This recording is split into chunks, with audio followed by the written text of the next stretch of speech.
Olá, gente. Vamos dar continuidade à nossa aula. Conforme eu falei no final da aula anterior, da parte anterior, a gente entra agora nas trajetórias das políticas brasileiras, né, das políticas brasileiras sobre drogas. Um pouco da perspectiva aí histórica, tá? Gente, eu gostaria de pedir a vocês até desculpa pela minha voz, eu estou me recuperando ainda de um problema respiratório muito grave, né? Então, em alguns momentos eu vou dar uma parada assim para dar uma respirada, tá bom? Mas a gente vai seguir aqui com nossa aula. Bom, eu falei para vocês que a gente ia dividir essa parte em três fases, né? Que seria o quê? Em relação ao contexto político, social, científico, né? Refletindo esses contextos político, social e científico de cada época. Bom, vamos lá. A fase 1, essa fase ela se caracteriza justamente pela questão do proibicionismo e também da criminalização. Ela é uma fase que vai aí de 1930 até 1980, né? Então, é importante a gente destacar que durante praticamente todo o século XX, né, as políticas brasileiras que eram voltadas para a questão das drogas foram moldadas dentro desse aspecto de proibir, né, de proibir e de criminalizar. E isso acabou sendo influenciado por outras convenções, outros modelos internacionais que tinham essa mesma prática, né? Que o foco, na verdade, era o controle da substância.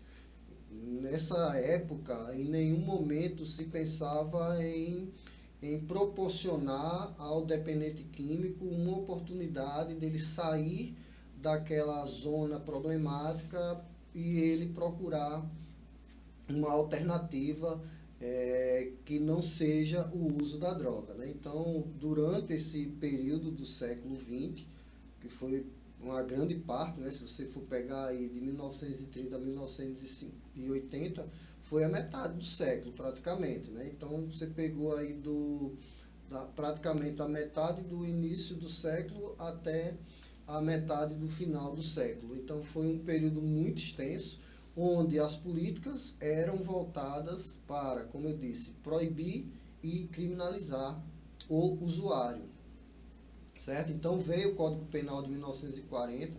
Nesse Código Penal de 1940 ele já tinha a previsão das penalidades que eram voltadas exclusivamente para o tráfico, né, de drogas ilícitas. Nesse caso, não tinha ainda caracterizada a questão do usuário, né? Foi na década de 1970, sob a influência da guerra das drogas, né, que foi liderada ali pelos Estados Unidos. Inclusive, eu dei uma aula muito ampla a respeito da história das drogas no Brasil e no mundo no curso de coordenador de casa de acolhimento. Se você não é inscrito, procure aí saber como é que você se inscreve nesse curso. Então, essa guerra às drogas ela foi liderada pelos Estados Unidos. Então, nesse cenário, diante desse cenário internacional, o Brasil acabou intensificando também a sua representatividade, a sua abordagem muito mais severa e muito mais repressiva. Ou seja, o objetivo era fazer com que as drogas saíssem das ruas a qualquer custo. Algo que não foi possível naquela época, não foi possível agora e nunca vai ser possível, né? Porque a droga ela é vendida no supermercado. A droga ela é vendida na esquina da nossa casa, na farmácia, na drogaria. Então, quando a gente fala do conceito de droga, a gente tem que ampliar não só para as drogas ilícitas. E essa guerra era as drogas ilícitas, a cocaína, a heroína, a maconha, que eram as drogas que estavam ali no auge, nessa época de 30 a 80. Né? O próprio álcool, né, na época da lei seca nos Estados Unidos, que foi proibido, o álcool entrou nessa batalha aí. Né? E hoje o álcool ele é vendido assim livremente para quem quiser, chega no supermercado e simplesmente compra uma droga extremamente danosa, uma droga extremamente destrutiva, Eu acredito que seja a porta de entrada para todas as outras drogas. As pessoas costumam dizer que a porta de entrada para drogas mais forte é a maconha, mas não é. A porta de entrada para drogas mais forte é o álcool, né? O álcool leva a maconha, o álcool leva a cocaína, leva ao crack, o álcool leva só para destruição, né? Mas, como o álcool ele deixa muito dinheiro para os governos, né? E infelizmente a bancada que defende esse público é grande dentro do Senado, da Câmara, né? Então vai sempre ser liberado o álcool. Vamos lá. A Lei 6.368 de 1976, ela acabou consolidando este modelo, estabelecendo penas mais severas para quem portasse a droga, né? Isso aí já foi em 76, né? Que foi justamente nesse período que começou a abordagem mais repressiva. O uso e o tráfico de substância, né, não era diferenciado, não se diferenciava entre usuário e traficante. Quando se pegava, a repressão era a mesma. Tanto faz se você estava ali com um cigarro de maconha ou se você tinha uma tonelada. Era tratado do mesmo jeito, era tratado pela mesma lei, as penas eram iguais e assim seguia a vida do dependente químico nesse período. Então, essa fase ela foi justamente marcada por uma visão que era extremamente moralista, né, que sempre associou as drogas tão somente a desvios éticos e a marginalidade, e negligenciou, e como negligencia ainda hoje, né, os aspectos de saúde e aspectos sociais, aspectos econômicos. Lembra que eu falei? Históricos, ambientais, todos esses aspectos eles eram negligenciados e ainda é negligenciado por boa parte ainda dos nossos representantes, infelizmente, né, e não buscam conhecimento. Então, o resultado dessas abordagens, eles foram muito limitados. A criminalização ela não rendeu o resultado esperado, ela não reduziu o consumo de droga. Na verdade, ela contribuiu significativamente para o aumento da violência, principalmente nas áreas urbanas, né? Porque quando houve a restrição do uso, a repressão, houve um fortalecimento do mercado, né? Então houve um super encarecimento do produto e houve uma disputa muito maior por território. Aí sim houve esse super encarecimento e a estigmatização do usuário, especialmente em comunidades mais fragilizadas. Lembra que eu falei da questões sociais. O dependente químico, né, a sociedade de elite, que para eles chamam de drogado, de noiado, essas pessoas, para eles, só vivem em favelas, só vivem em comunidade carente, mas não é verdade. O dependente químico ele está por toda parte, ele está inserido em todas as camadas da sociedade, não importa a classe social, eles estão lá. O que acontece é que o dependente químico de condições sociais menos favoráveis, ele é exposto, né? Você vê quando um dependente químico ele é preso na rua, esses programas lixo que tem, né, que desses jornalistas que sensacionalistas vão logo expor a cara do cidadão, a família do cidadão, mas quando é um riquinho, né, quando é um playboyzinho da alta classe social, ele nem aparece, não aparece nem em nota de rodapé do jornal, né? Então, você vê o tratamento como ele já é disfuncional a partir daí, como ele já é diferenciado a partir daí, né? Então, as comunidades elas mais fragilizadas, elas são marginalizadas, né? Elas são criminalizadas e, no fim das contas, sempre quem paga são os menos favorecidos, né? Inclusive dados, né, eu tenho aqui para vocês dados do Departamento Penitenciário Nacional, ele indica que que mesmo décadas após essa fase, o Brasil mantém uma das maiores populações carcerárias do mundo, né, com cerca de 30% dos presos relacionados a crime de drogas. Então, esse dado do DEPEN, ele vem justamente corroborar para que a gente entenda que a política de repressão ela não surtiu efeito. Né? O que são as penitenciárias? São faculdades do crime, são universidades do crime. Então, a pessoa que entra lá, que foi pego por causa de um cigarro de maconha, ela passa 1 ano, 2 anos dentro de uma penitenciária, quando ela sai de lá, ela sai com outra mente, ela sai com a mente de um traficante, entendeu? Ela, em vez agora de ser presa com um cigarro de maconha, ela vai fazer dezenas de outras pessoas serem presas com quilos de maconha, porque ela saiu de lá um empreendedor do mercado da droga, né? E o Brasil tem hoje a maior população carcerária proporcionalmente do mundo. Nós temos uma população na cadeia que é exorbitante, é gigantesca.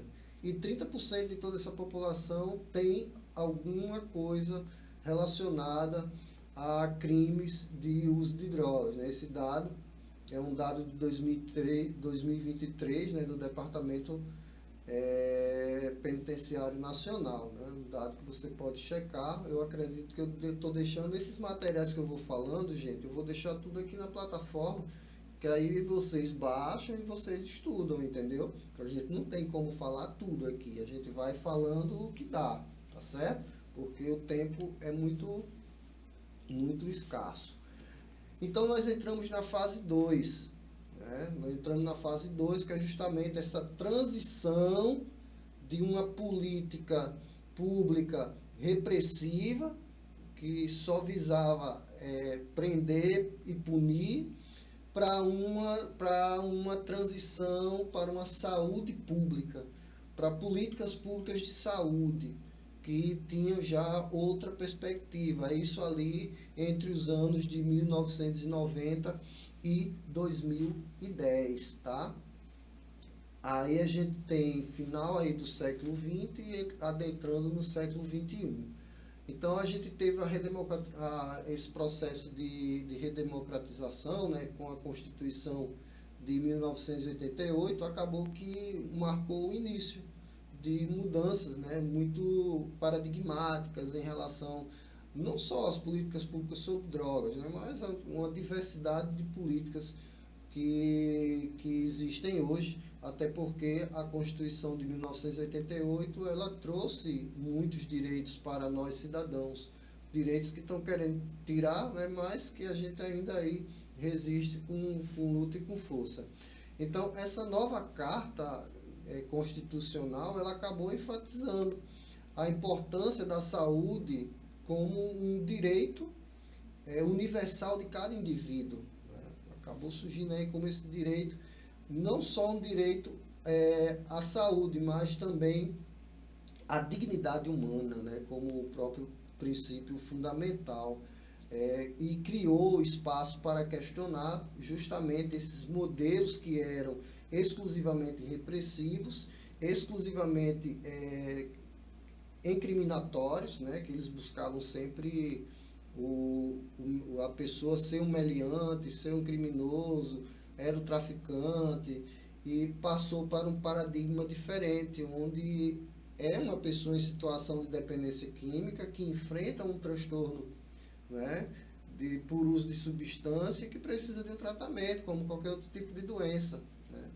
Aí veio, então, a criação aí da Secretaria Nacional de Políticas sobre Drogas, né, que é justamente o SENAD, que é o atual SENAPRED, que veio e sinalizou justamente essa incorporação de novas perspectivas, de ideias mais arrojadas que abordavam a questão da dependência química como uma questão de saúde pública.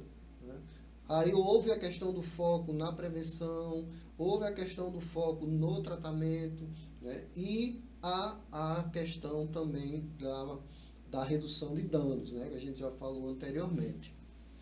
Isso aí o professor Ângelo, nos próximos módulos, ele deve abordar essa temática com vocês.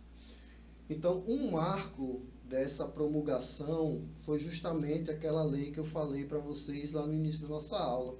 Essa lei ela acabou descriminalizando o porte de substância para uso pessoal, né? Ela tirou aquele estigma de quem tinha um cigarro de maconha, ele era um criminoso. Não, ele é um doente, né? Ele é uma pessoa que precisa de ajuda. Então, essa lei veio trazer essa nova perspectiva, né, a respeito do usuário e do traficante, diferenciando cada personagem dessa história, né? Essa legislação ela acabou que representou e representa um avanço muito importante, porque ela justamente reconhece a dependência química como uma questão de saúde que requer políticas públicas de enfrentamento, né? que embora mantenha ainda a repressão, né, como uma prioridade, a repressão ao tráfico de drogas, porque, lógico, precisa se fazer isso, até porque a gente precisa ver a violência sendo reduzida nas nossas cidades, mas, paralelo a isso, nós tivemos programas de prevenção baseados em evidências científicas, né, Gente, quando a gente fala em trabalhos com problemas relacionados à dependência química, é trabalho com a mente. E esse tipo de trabalho, ele precisa, sim, de evidências científicas, de conhecimento científico. Por isso que a gente tem que estudar, por isso que a gente tem que buscar conhecimento. Não é só chegar e tentar fazer, né? Então, paralelo à repressão, os programas repressivos, nós também tivemos programas de prevenção que são baseados em evidências científicas, em estudos, né? Como eu já citei aqui, o próprio programa Tamo Juntos, né, que começaram a ser implementados. Nós temos também o modelo do Unplugged, né, que é um modelo mais internacionalizado, que é justamente essa ideia de você combater, aí palavras minhas, né? Combater o tráfico de drogas atuando na origem.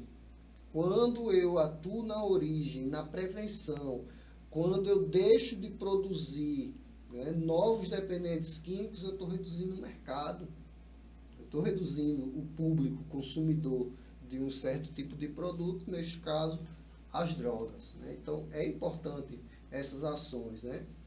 Mas, apesar de todos esses avanços, a implementação dessas políticas de prevenção, elas ainda enfrentam muitas barreiras, elas ainda são, assim, muitas vezes, quando aplicadas, são de formas muito incipientes, né? A própria resistência cultural, por exemplo, das escolas, a gente não conseguir dar uma palestra nas escolas, não se vê isso. Não se vê um programa permanente dentro das escolas públicas voltado para a prevenção ao uso de drogas. Não se tem isso dentro das escolas, né? Então, e pode-se dizer que é falta de financiamento? Pode ser falta de financiamento, mas eu volto a dizer, grande parte disso é falta de vontade política dos nossos governantes.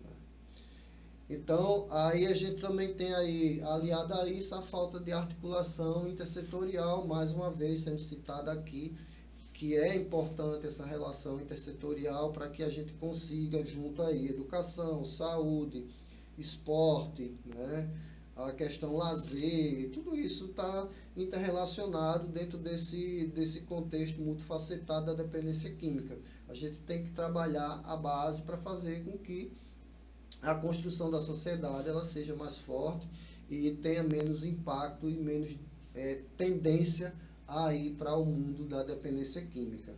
Aí a gente entra aqui na nossa terceira fase, né, que eu falei 3 fases, a gente entra aqui na nossa terceira fase, que é a nova política nacional, né, sobre drogas. Isso estou falando da nova política sobre drogas, estou falando num aspecto aqui de 2019, né, que foi o decreto 9.761, que instituiu essa política nacional sobre drogas, que disse como é que a política nacional sobre drogas iria funcionar, né? Porque a gente, quando tem uma lei, essa lei institui uma política e a gente tem um decreto que vai dizer como é que a lei funciona, né? Então, a gente teve aí a 9.761/2019, né? Que é a PNAD, que instituiu a PNAD, né, que acabou trazendo outras mudanças significativas, priorizando, né, a, a abstinência em detrimento à redução de danos, como, né, ou seja, é mais importante hoje a gente conseguir a abstinência do que tentar mitigar situações, fazer a manutenção, às vezes, de uma dependência química dentro do processo de redução de danos, né? Porque redução de danos é isso, você faz a manutenção da dependência,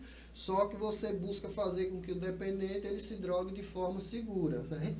Como se existisse uma forma segura de usar a droga, né? Que a droga por si só ela já é o perigo, né?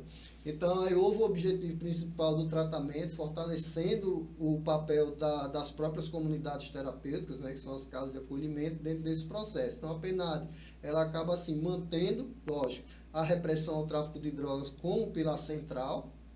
Não tem como mudar isso, sempre o pilar central vai ser ali a questão da repressão como é que eu posso dizer, ao tráfico, né, propriamente dito, aos traficantes, mas também enfatiza que a prevenção e a reinserção social são fatores fundamentais para garantir que a gente tenha aí uma redução dos impactos provenientes do uso abusivo de substâncias psicoativas, né? Essa abordagem ela gerou debates muito, vamos dizer assim, acalorados entre os especialistas. Infelizmente, uma parte científica do público, né, acadêmico, ele não vê as comunidades terapêuticas com bons olhos. Por isso que eu volto a dizer, eu digo e redigo que a gente precisa produzir conteúdo científico, a gente precisa produzir material informativo, mas não é qualquer material informativo com a foto da comunidade terapêutica, não. São dados reais, verificáveis, dados científicos. A gente precisa produzir esses dados e a gente precisa começar a expor essas informações, né? Então, muitos especialistas eles se posicionaram contrário a esse modelo de comunidade terapêutica, mas também nós tivemos defensores da política da abstinência, né, com uma meta terapêutica ideal, né, enquanto outras pessoas achavam que era melhor fazer a política da redução de danos, né? Lógico, a política ela é construída assim, a política ela é construída do contraditório, da diversidade, né? A unanimidade ela é burra, né? Então a gente não pode ser unânime em nenhum tipo de assunto. A gente sempre vai precisar do contraponto. É o contraponto que constrói a coisa de forma mais assertiva, né? Por isso que nós precisamos dessas informações para nos contrapor a o que os acadêmicos falam, nos contrapor ao que os especialistas, né, eles falam, muitas vezes contra as comunidades terapêuticas, tá certo? Então a gente precisa muito disso daí. Essa foi a terceira fase, foi justamente essa fase aí da PNAD, né, onde acabou que refletiu as tensões entre os paradigmas de saúde e de segurança pública.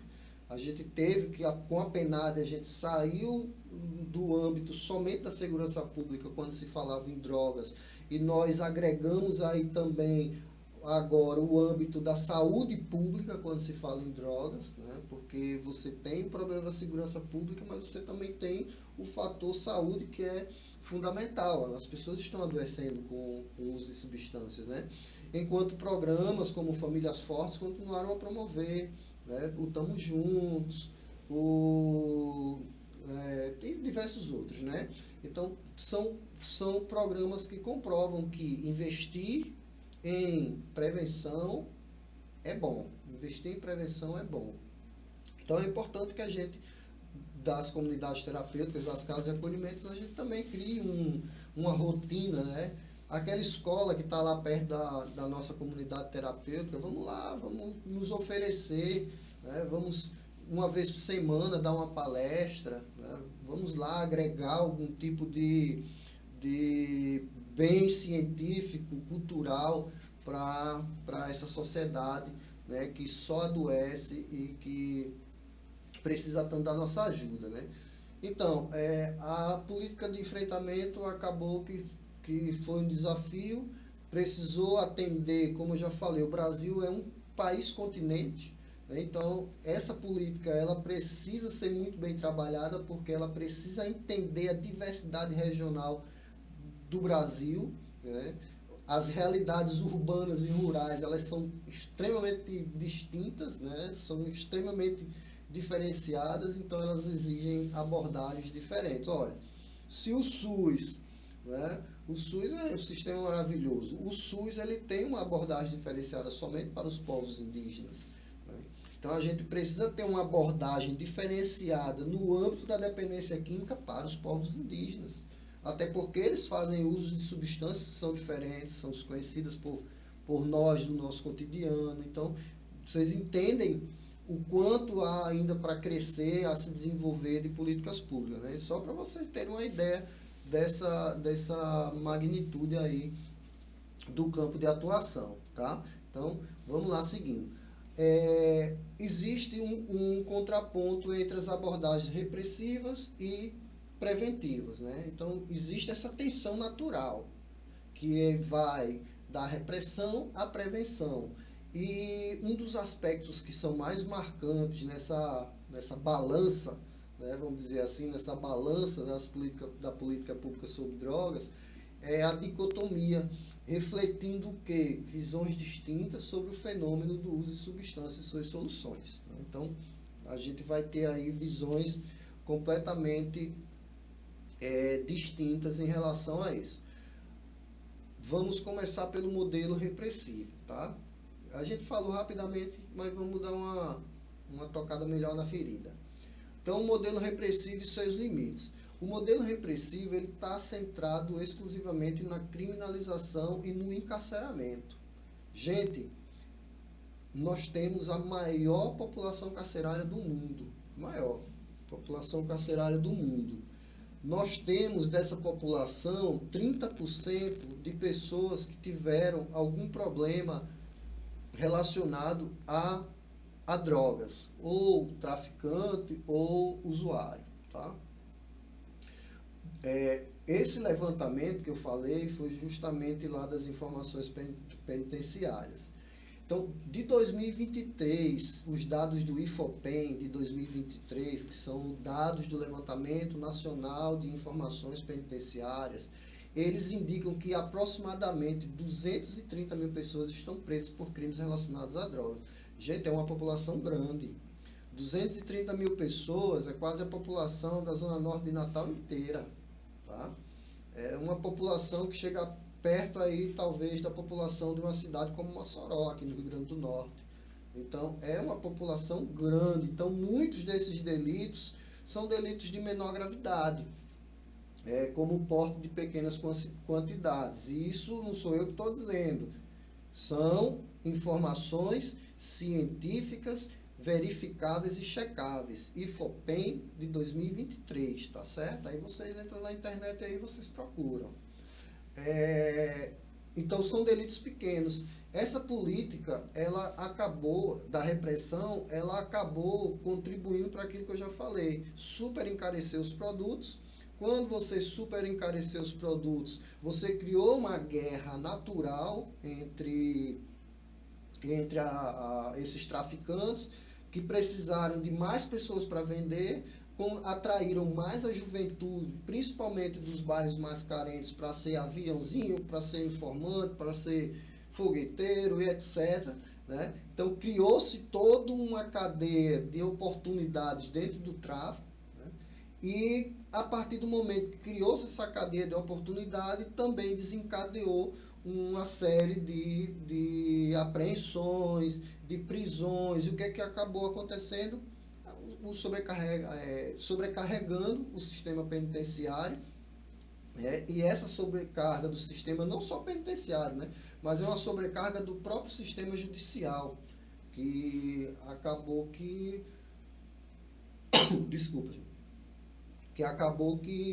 teve uma demanda muito grande de processo, né? E esse problema persiste até agora, né? Porque o que a gente tem de pessoas presas que sequer foram julgadas, isso é absurdo, né? Então, especialmente sempre que eu falo, as populações mais pobres, negros, indígenas, né? Pessoas carentes são as que são punidas. As pessoas ricas, elas não são punidas, tá? Everton, isso eu estou dizendo, eu costumo dizer que toda sentença tem um preço, né? Toda sentença tem um preço. Pobre vai para a cadeia porque não pode pagar. Pronto, isso aí é o preço já do pobre. Ele vai para a cadeia porque ele não pode pagar. Mas à medida que você for pagando, você tem como ir tendo essa redução de pena. Então, a Organização Mundial da Saúde, ela destaca justamente que as abordagens punitivas, né, aqui a Organização Mundial da Saúde está dizendo, as abordagens punitivas, elas aumentam o estigma e elas dificultam a questão do acesso aos serviços de saúde, como o tratamento da dependência química. Quando você aumenta a punição, as pessoas têm medo, né? As pessoas, elas tendem a se esconder.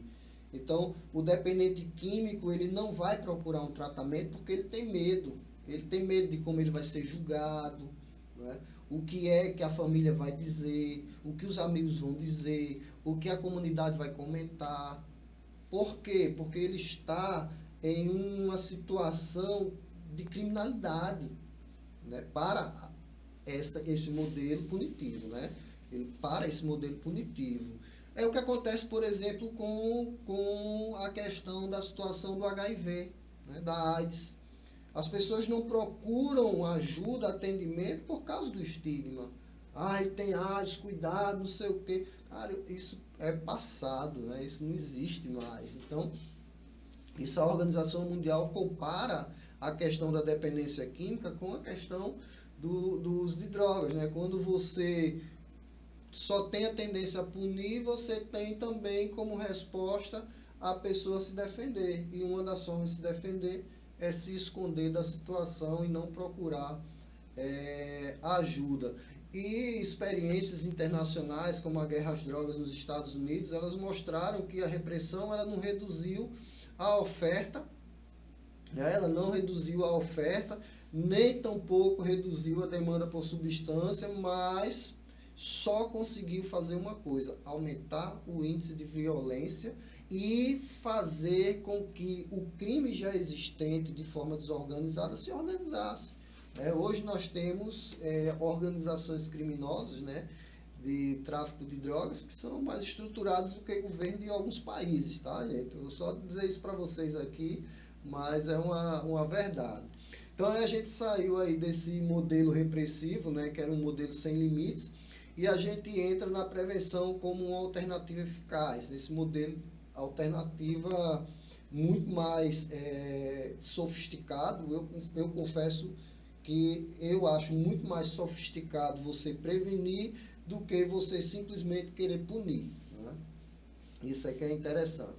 Então, em contrapartida, a gente tem aí abordagens preventivas oferecendo resultados que são altamente sustentáveis, né? Tanto do ponto de vista dos próprios resultados, como do ponto de vista também econômico, né? Que são economicamente viáveis, porque você trabalhar a prevenção é muito mais barato do que você fazer o custeio de uma pessoa dentro de uma cela de penitenciária.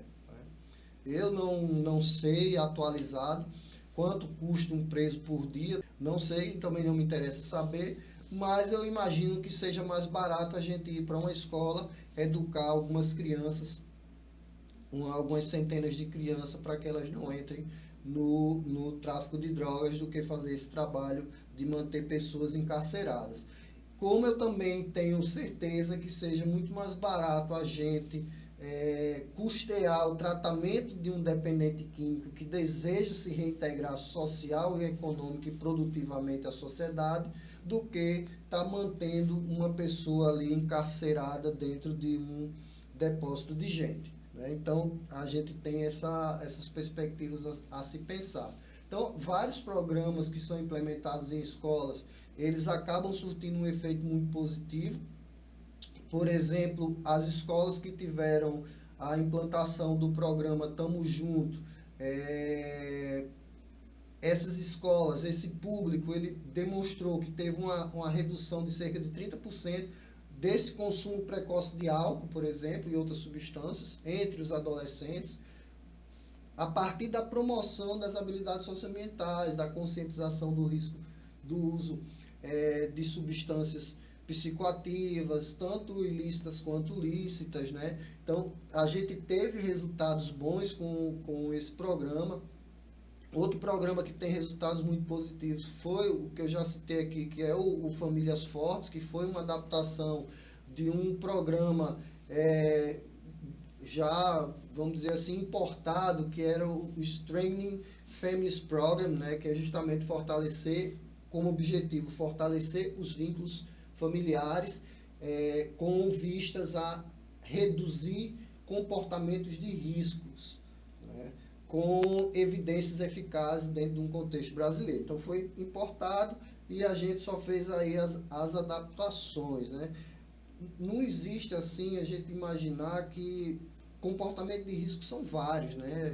A gente vive exposto a uma série de fatores que podem nos direcionar ou não ao uso de substância. A gente pode ter ali um estalo num determinado momento e você partir para um caminho desviado, quando você não tem esclarecimento, quando você não tem informação. Por isso que é tão importante esse trabalho de você conseguir esclarecer, orientar, ensinar, fazer com que as pessoas, desde as suas idades mais jovens ali, criança, pré-adolescente e adolescente, para que a gente possa ter um resultado melhor, né? Aí a redução de danos já é outro pilar dentro das políticas de prevenção. Não é uma política, para mim, não é uma política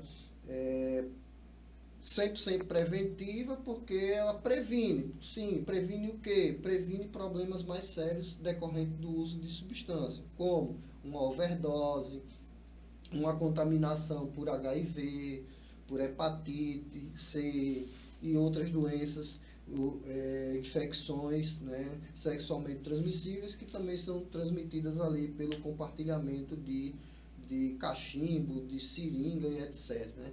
Então, ela previne esse tipo de coisa, não previne propriamente dito o uso da substância, né? Diferente de você trabalhar ali aquela prevenção mais estratégica, que seria trabalhar com quem ainda não teve contato com a substância, com as substâncias, né? Então, essa redução de danos, ela vai fazer o quê? Ela vai distribuir seringa, ela vai fazer aconselhamento. Nós estamos aqui num curso, né, de conselheiro, olha aí, futuros conselheiros em dependência química. Nós estamos num curso que fala de aconselhamento, né?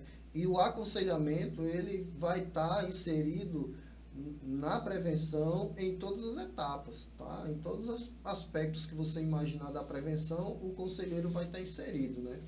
Então, esse conselheiro, ele vai tratar de como fazer o uso seguro e reduzido da substância, como prevenir as infecções, os cuidados para não ter overdose, né? E isso acontece em diversos países já, né? Não é uma coisa exclusivamente do Brasil. Então, isso aí é a redução de danos. E é importante a gente destacar que todas essas políticas, né, elas vieram a partir dessa nova, vamos dizer assim, leva de políticas públicas relacionadas à dependência química, fazendo com que mais prevenção fosse colocado na pauta, que mais tratamento fosse colocado na pauta e que a repressão, ainda que seja um ponto principal das políticas públicas sobre drogas, ele ficou mais oculto. Lógico, nunca vai parar de ter, né? A gente vê aí praticamente todo dia apreensões de cocaína, de maconha, de etc, né? A gente vê isso com grande frequência. E isso não pode parar, de jeito nenhum. Quanto mais apreender, melhor. Mas é importante que políticas públicas sérias de tratamento e de ajuda aos dependentes químicos elas sejam implementadas, né? Então, embora no Brasil essa redução de danos ela esteja prevista na Lei 11.343, lá de 2006, a implementação dela ainda é bem limitada, né? Porque nós ainda temos uma resistência cultural, ainda existe uma resistência política muito grande, especialmente dentro dos grupos mais conservadores, né? Que pregam a abstenção total e etc. Eu sou a favor também da abstenção total, né? Mas, e não sou conservador, tá? Deus me livre, eu não sou conservador. Mas que é necessário também que haja essa redução de danos. Não só do ponto de vista, porque a redução de danos vai ajudar o cara a se drogar. Não, a gente não vai ajudar o cara a se drogar. A gente vai fazer com que ele possa usar a droga dele, de modo que ele não venha se contaminar com um HIV e a partir dali ele venha contaminar outras pessoas. Entendeu? A perspectiva da redução de danos.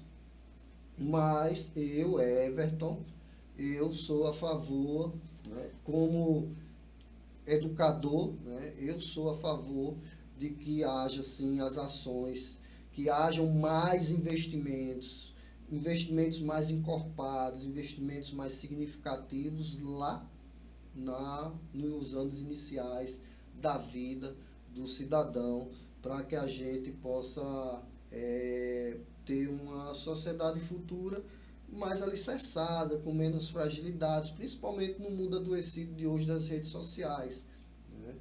Hoje as redes sociais elas já estão acabando com as famílias e com as sociedades. A arma mais perigosa, né, que a gente pode ter é um aparelhinho desse daqui. Destrói qualquer coisa esse aparelhinho. Se não souber utilizar de forma consciente, eu sei que você está utilizando o seu aparelhinho agora para assistir essa aula, para aprender, é para isso que ele serve, tá? É para a gente aprender, para nos desenvolvermos quanto pessoas, cidadão, quanto profissional, tá bom? Gente, eu vou dar uma paradinha, tomar aquela água, porque a garganta do professor já não está mais aguentando.